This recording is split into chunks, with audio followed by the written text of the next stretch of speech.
सभी हजरात मेरे साथ एक बार मिलकर पढ़ लें, अस्सलातु वस्सलामु अलैका या रसूल अल्लाह, अस्सलातु वस्सलामु अलैका या हबीब अल्लाह, अस्सलातु वस्सलामु अलैका या नबी अल्लाह, अस्सलातु वस्सलामु अलैका या नूर अल्लाह सल्लल्लाहु अलैहि वसल्लम।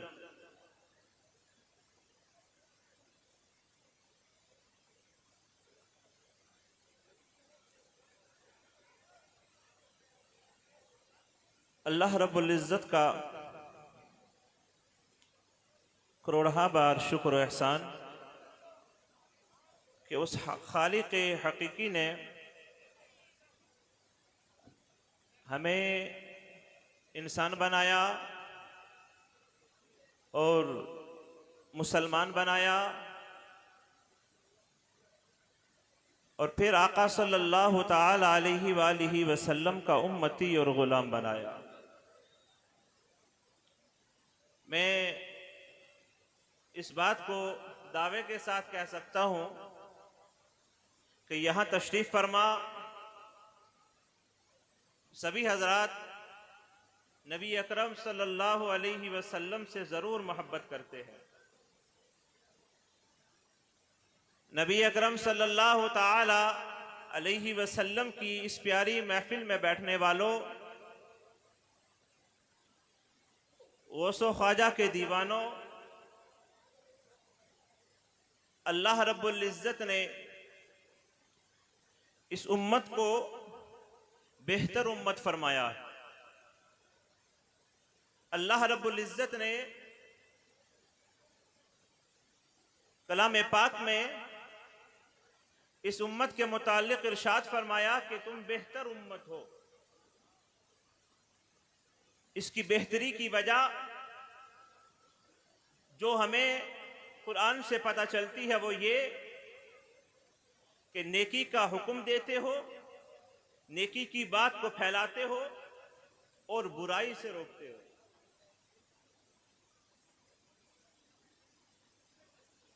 मुअज़्ज़ज़ व मुकर्रम समीईन, आज जिस महफिल में आप बैठे हैं, जो आप मिंबर नूर पर बैठी हुई शख्सियात का दीदार कर रहे हैं, ये आपकी और हमारी खुशबख्ती है।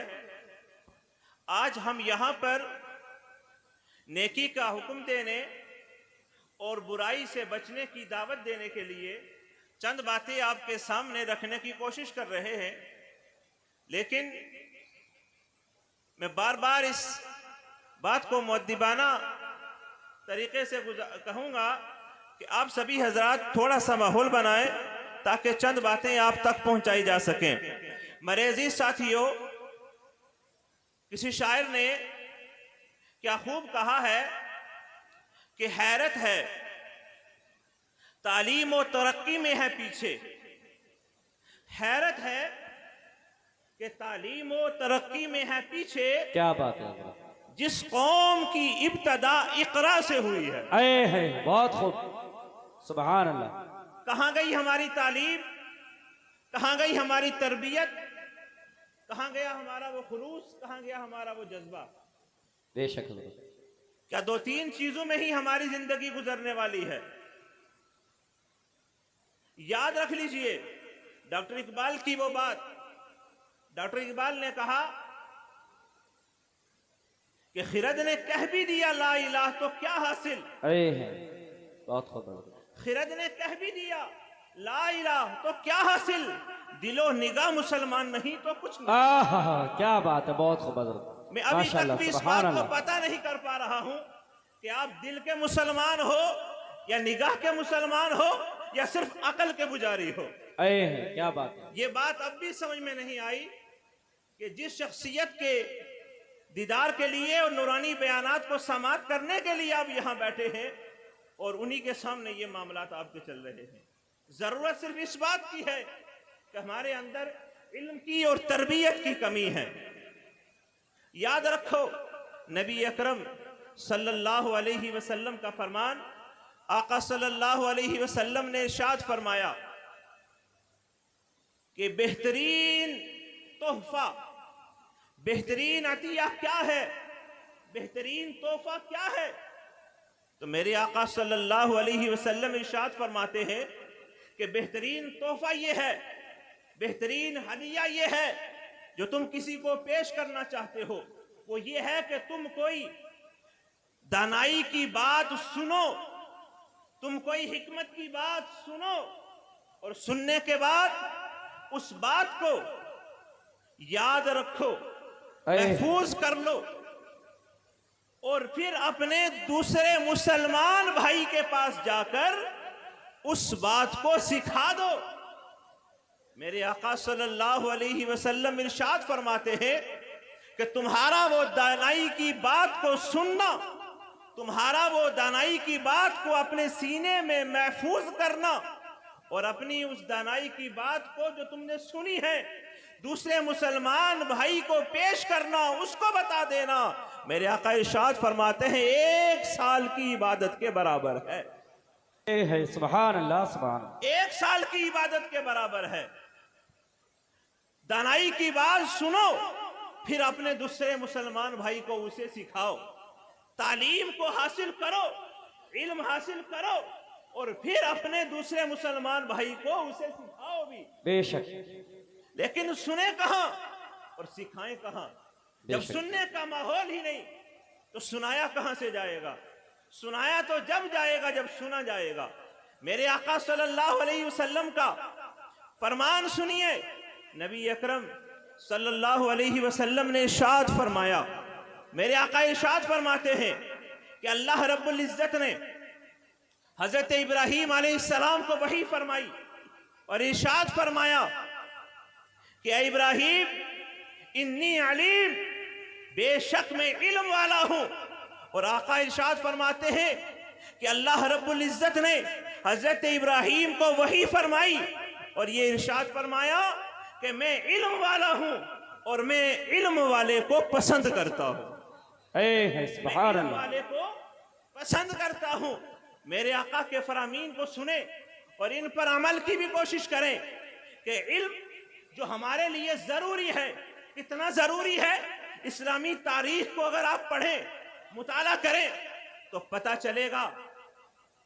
चलेगा कि मेरे आका सल्लल्लाहु अलैहि वसल्लम की तालीम को, तरबियत को जिन्होंने सुना, उस पर अमल किया, तालीम और तरबियत में उन्होंने मेराज हासिल की और तालीम और तरबियत हासिल करने के बाद उन्होंने पूरी दुनिया पर हुकूमत की है। पूरी दुनिया पर हुकूमत की है। किन लोगों ने? जिन्होंने तालीम हासिल की। याद रखो, जब तालीम का दामन छूट जाएगा, जब इल्म हमारे हाथ से निकल जाएगा, जब हम जाहिलों की टीम में शामिल हो जाएंगे, कभी हम कामयाब नहीं हो सकते। कामयाबी किस चीज में है? फरमाया, मेरे आका की प्यारी बात को सुने। नबी अकरम सल्लल्लाहु अलैहि वसल्लम इरशाद फरमाते हैं, ऐ लोगों, तुम बेहतर बनो। बेहतर कौन है? जो तुम में, आका इरशाद फरमा रहे हैं, जो तुम में कुरान पढ़ने वाले हैं, जो तुम में कुरान सीखने वाले हैं, जो तुम में कुरान सीखने वाले हैं। मेरे आका इरशाद फरमाते हैं, तुम सब में बेहतर वो है जो कुरान सीखता है और कुरान सिखाता है। सुभान अल्लाह, सुभान अल्लाह। बहुत खूब, माशाअल्लाह। सीखने सिखाने वाले को मेरे आका ने अफजल फरमाया। जो कुरान सीखेगा, जो कुरान सिखाएगा, वो अफजल है। आज बड़ा बनने के लिए 2 चीजों को नोट किया गया है। एक तो नेतागिरी हो, दूसरा माल हो। जी। जो नेता है वो अपने आप को बड़ा समझता है, जो माल वाला है वो अपने आप को बड़ा समझता है। इस काम की शुरुआत कब होती है? जब बेटे की उम्र 10 साल की हो जाती है। जी। शुरुआत जब होती है जब बेटा सिर्फ 10 साल का हो गया। मेरे आका इरशाद फरमाते हैं, जब 10 साल का हो जाए तो उस वक्त नमाज के लिए उसे मारो, मार कर उसे मस्जिद तक पहुंचाओ, नमाज के लिए कहो। और हमारा बेटा जब 10 साल का हो जाए तो मार कर उसे काम तक छोड़ दो, मार कर उसे मजदूरी के लिए छोड़ दो, मार कर उसे किसी और जगह पहुंचा दो, तो खुद भी कमा और मुझे भी कमा के ला दो। जी ये हमारा मेयार है। और मेरे आका ने फरमाया माल वाला बेहतर नहीं है। मेरे आका इरशाद फरमाते हैं बेहतर तो वो होगा जो कुरान पढ़ेगा। जरा जोर से बोल दें, बेहतर वो है जो कुरान पढ़ता है, जो कुरान की तालीम सीखता है और सिखाता है, वो बेहतर नहीं है। याद रखना इस बात को, आका के फरामीन को भूले नहीं। अगर आपको माल की जरूरत है तो वो भी मिलेगा, अगर आपको शोहरत की जरूरत है तो वो भी मिलेगी।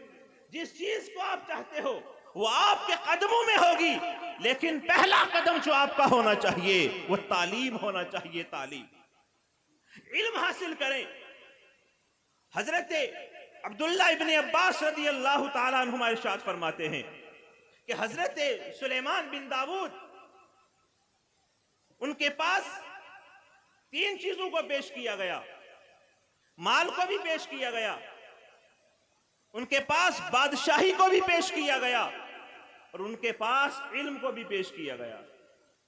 मैं पूरे मजमे से इस बात को पूछता हूं कि अगर आपको 3 चीजें दी जाएं, माल भी, बादशाही भी और इल्म भी, आप किसे चुनेंगे? आप किस चीज को इख्तियार करेंगे?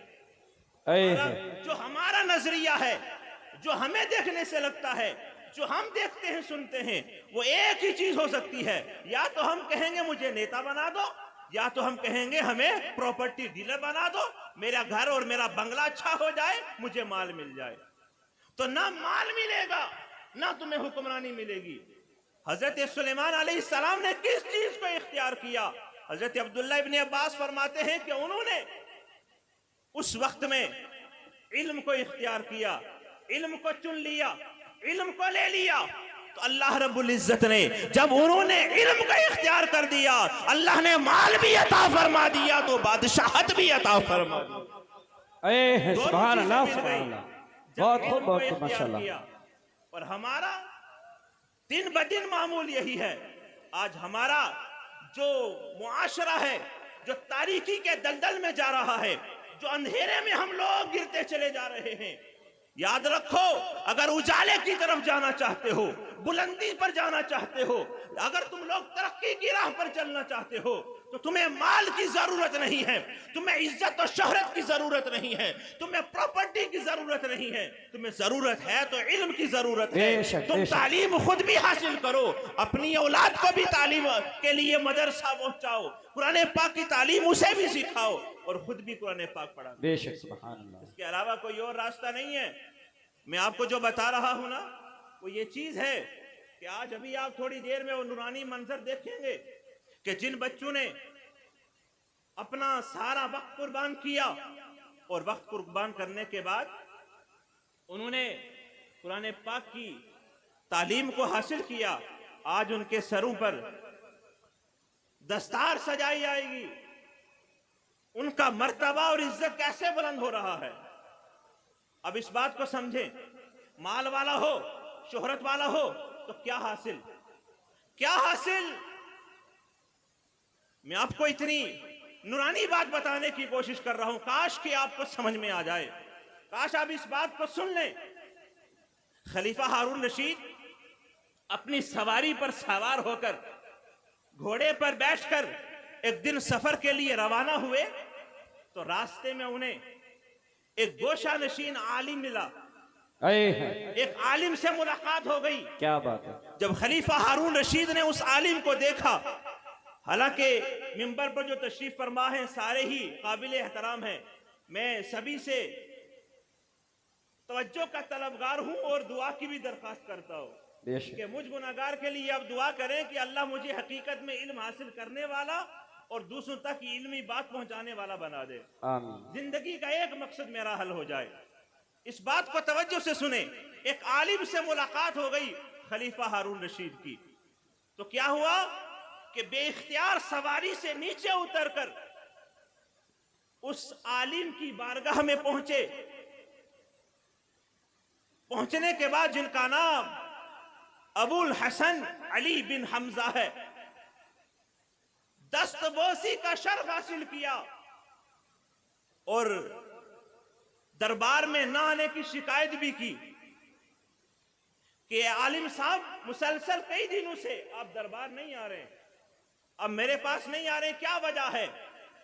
काश मेरे इस इशारे को कोई समझ ले, काश किसी के दिल में ये मेरी बात उतर जाए।